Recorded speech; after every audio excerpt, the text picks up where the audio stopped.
সারা বিশ্বে এখন আলোচনায় স্পেনের ৬৫ বছর বয়সী coach Luis de la Fuente. তার কৌশল আর ফুটবলারদের সাথে মিশতে পারার ক্ষমতা অন্যদের থেকে তাকে আলাদা করেছে। এই কোচের অধীনে ইউরোর পর বিশ্বকাপ জয়ের রেকর্ড করল স্প্যানিশরা।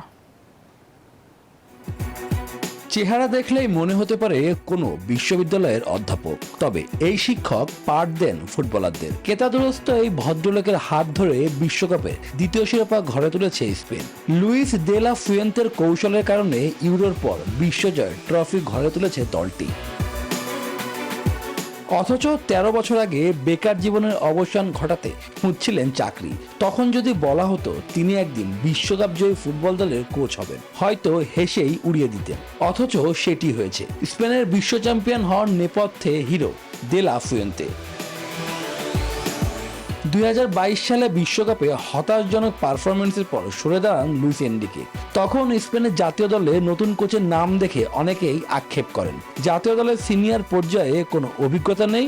ক্লাব ফুটবলে তার একমাত্র বড় দায়িত্ব অভিজ্ঞতা ছিল তৃতীয় বিভাগের দল আলাভেজের কোচ হিসেবে কাজ করা। সেখানেও স্বল্প সময় পর বরখাস্ত হন।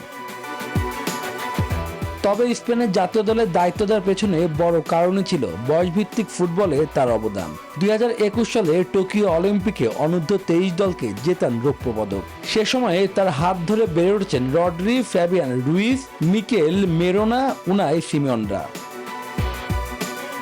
বিশ্বকাপের দল নির্বাচন থেকে শুরু করে কৌশল সাজানো সবখানেই বেশ মুনশিয়ানা দেখান স্পেনের এই মাস্টার মাইন্ড। এই যেমন গোলরক্ষক উনাই সিমিওনের কথাই ধরুন, দাভিদ রায়া ও হুয়ান গার্সিয়ার মতো বড় বড় তারকাকে বসিয়ে গ্লাভস তুলে দেন সিমনের হাতে। দে লা ফুয়েন্তের মাঠের কৌশল সহজ, তবে তা বেশ কার্যকর।